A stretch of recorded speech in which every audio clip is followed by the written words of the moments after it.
this is my rucksack that I use for an overnight stealth camp. At the moment it's fully packed, ready to go for one night's camp. And I'm just going to see how much weight I'll be carrying.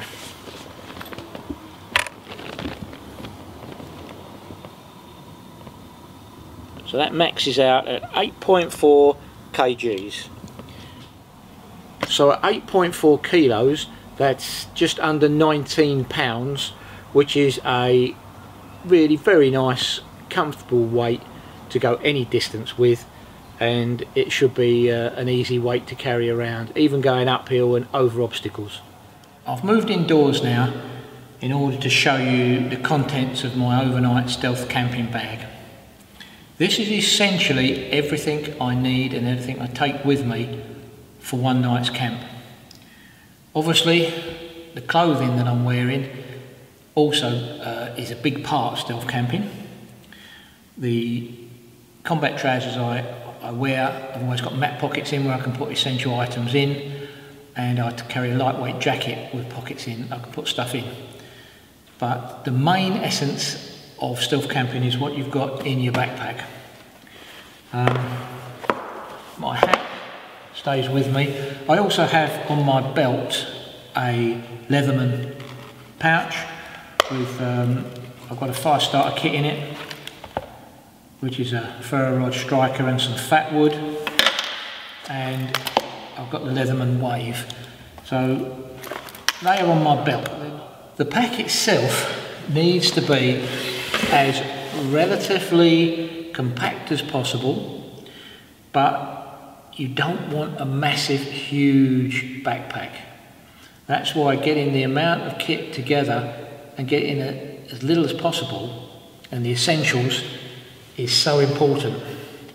Now, the one thing you may notice on here is that it's a straightforward pack. The only thing it's got actually hanging off of it that would give any indication that I'm sort of hiking or camping is this solar charger. I normally have it on the back here. This particular one flaps open and I can catch the sun wherever I'm walking. This is an essential item to have with you. It gives me at least 2 full charges of my phone, and that's the only thing I'll have dangling on my rucksack. The last thing you want is to be having machetes and axes and water bottles and sleeping bags and sleeping mats and tents and God knows what else attached to your rucksack, because it's blatantly obvious what you're doing. This rucksack like this, whether it's the multicam, a blue, black, red, green, yellow, orange, whatever colour, would fit in generally well walking around town. A multicam like this that's sort of fairly neutral colour fits in the woodlands, fits in town, and people won't give this a second look. You're not standing out. But if you've got a bloody great axe attached to here, you know, you're going to create a problem for yourself. You're standing out from the crowd when you want to be the grey man. You don't want to be noticed. So don't go hanging all manner of things on your rucksack as if to say, whoa, look at me, I'm off stealth camping. That is the last thing you want to do. So keep your bag as compact and as neutral as possible, and keep it so that it just blends in with any other rucksack that everybody else is generally wearing when you walk around. That way then no one will bat an eyelid and no one will even think about what you're doing. So that's your rucksack. Now in here, I want to go through everything that I've got in here for my overnight stealth camping. In the pouch here, I have my own personal first aid kit. Everything I've got in here I consider pretty much essential for an overnight stay. And a first aid kit means that you are going to be able to at least administer some sort of repairs to yourself if you get a slight injury. A small cut. What do? You have a few plasters in here. a few bandages. I've also got some of my personal medication in here. I've got some antihistamine cream, some pills rather, some antihistamine pills, some antiseptic cream. Enough for me to be able to cope with a minor injury. Nothing too serious, a little pair of scissors, normal stuff. So make yourself up a first aid kit that suits your particular needs, okay? That's that pouch. Over in this pouch, I have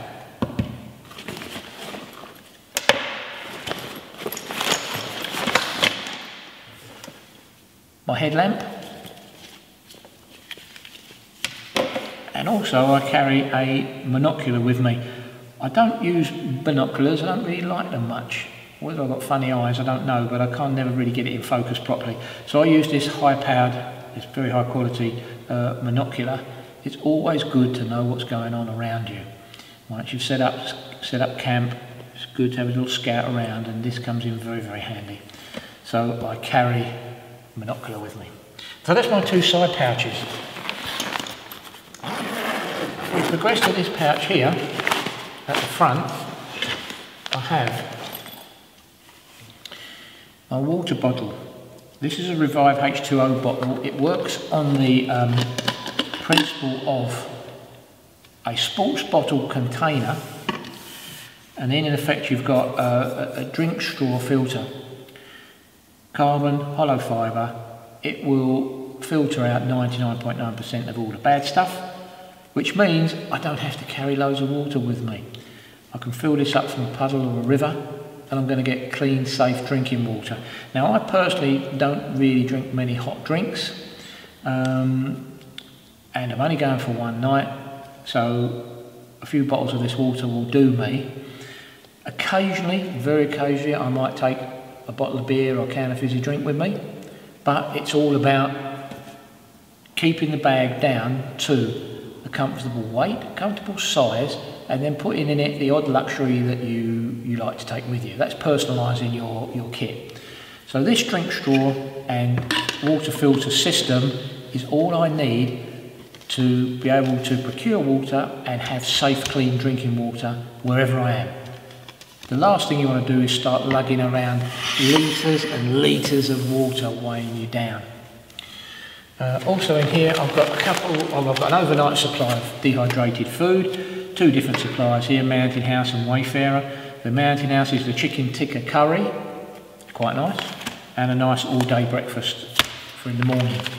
I also will have various little snacks in my pocket, some energy bars, some chocolate. I quite like the Nutella in a little jar. I'll have some of that. Some odd snacks that you personally like, always carry them with you. Now in this pocket as well, I have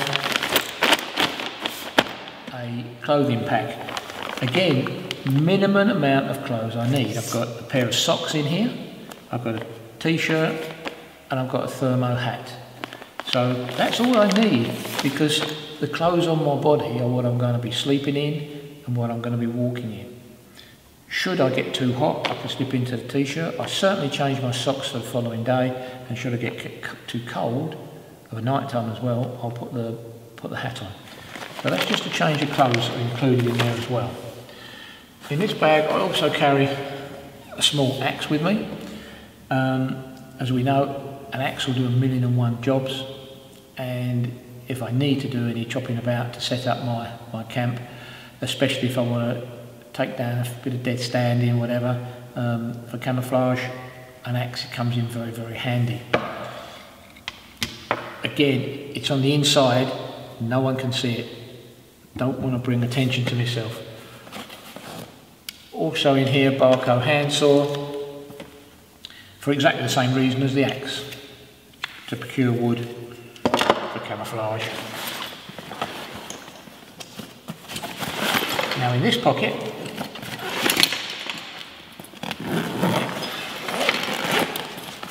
I have my cook system, and this essentially is really only for boiling water. That's all I need.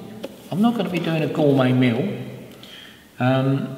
If I can't and decide not to have an open fire, to cook over an open fire, which is 99% of the time, I take this jet boil system with me.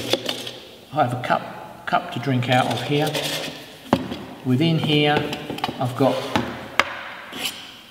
all the cooking equipment related to the jet boil. I've got a cup. I've also got the fuel in there. The fuel will give me about 20 odd boils, which is obviously more than enough for one overnighter. So that's the jet boil system. This is very, very good. I highly recommend this system, and so compact. So that's my cooking system. Then we delve down a bit further. I've got my sleeping bag in a stuff sack. This I use is a snug pack, lightweight jungle hammock. Weighs about 1.5 kilos, next to nothing. Comes with built-in mozzie net, and this is a seriously good bit of kit. With that, I add my tarp system.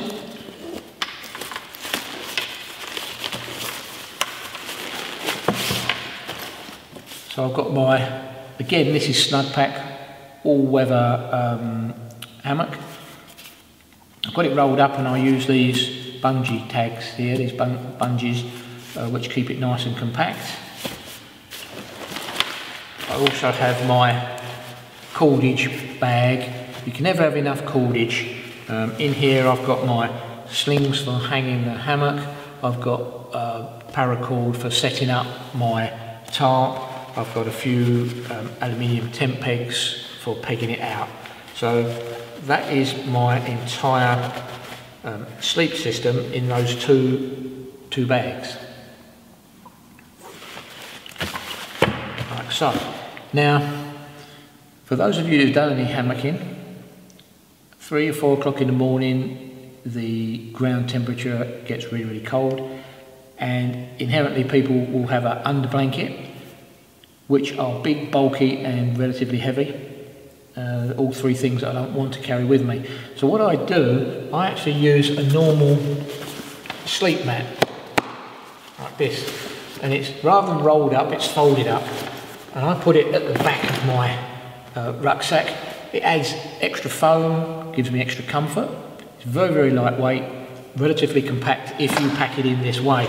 That goes inside my hammock, and to date, when I use this system during the summertime, I have never got cold and never needed to have anything else.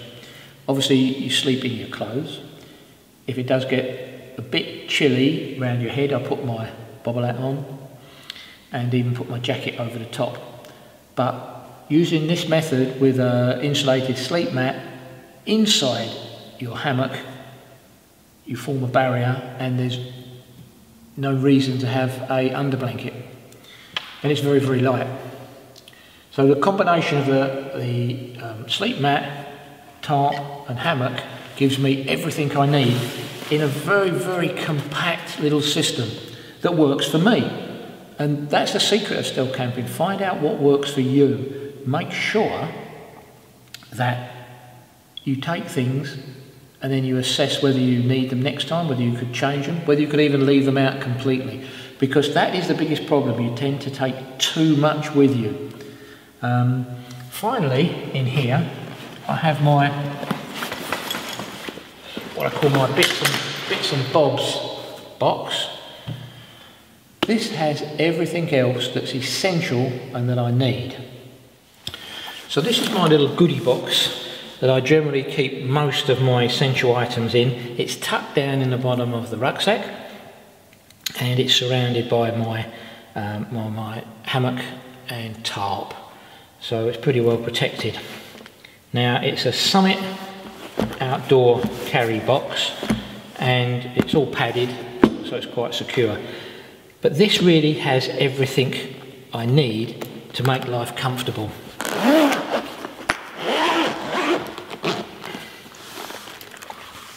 So what we have in here is, first and foremost and most essential, I carry a little pack here with half a dozen or so of these surgical nylon gloves.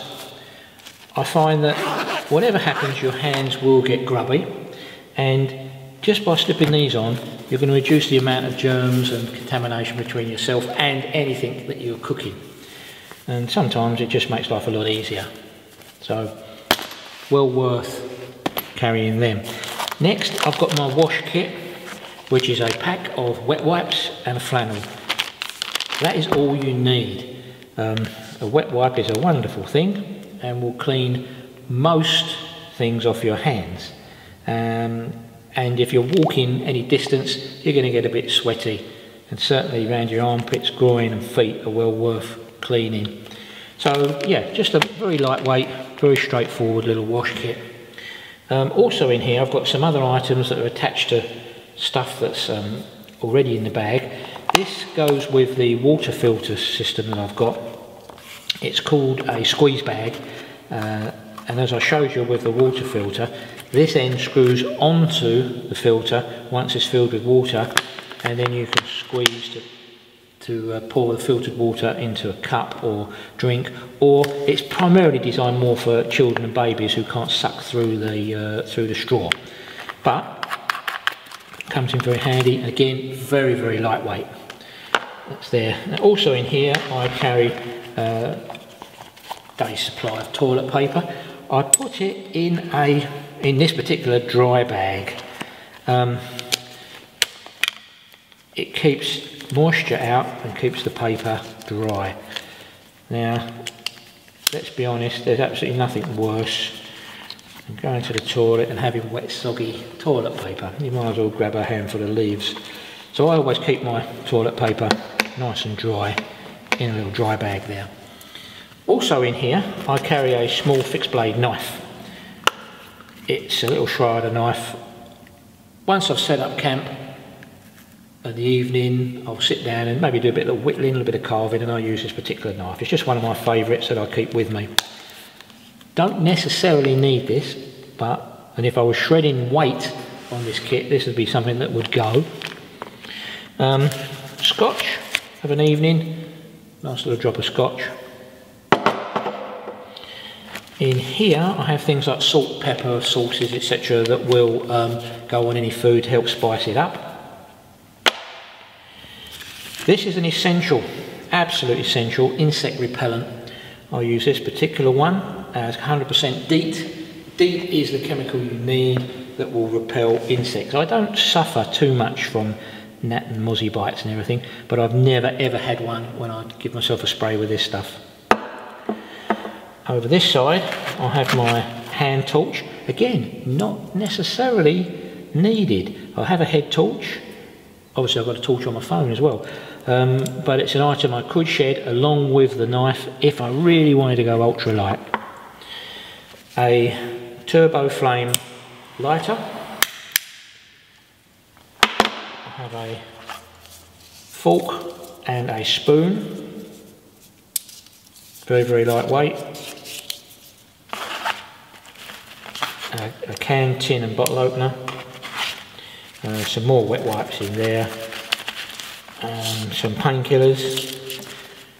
For some reason I've got a clip here. But basically that is my odds and sods kit that has everything I need in there. I can't think of too much I need to add. It weighs in at about a kilo, if that. But I like to keep everything packed away tidy, and that really is an essential part of stealth camping. Know where everything is, keep it tidy, put it back in the same place, and then you won't go wrong. You'll know where everything is when you actually want it. It's not difficult to do. Everything goes in its place.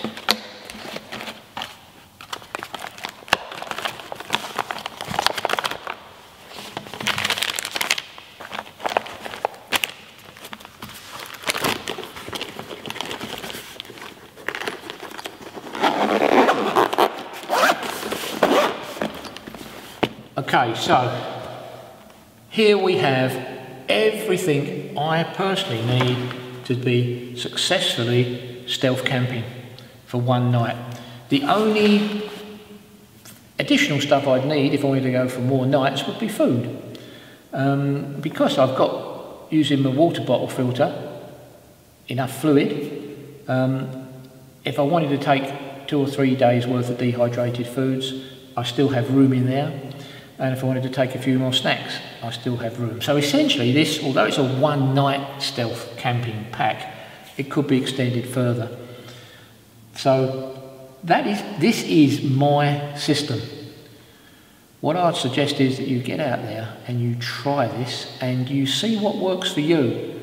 It is extremely good fun, extremely healthy, and just a great way of passing time. So for those of you who haven't done it, do it. Get out there now, get yourself some kit and try it.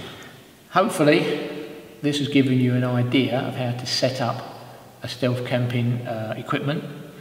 So for now then folks, thanks for watching. I hope you've enjoyed it, and I will see you on the next video.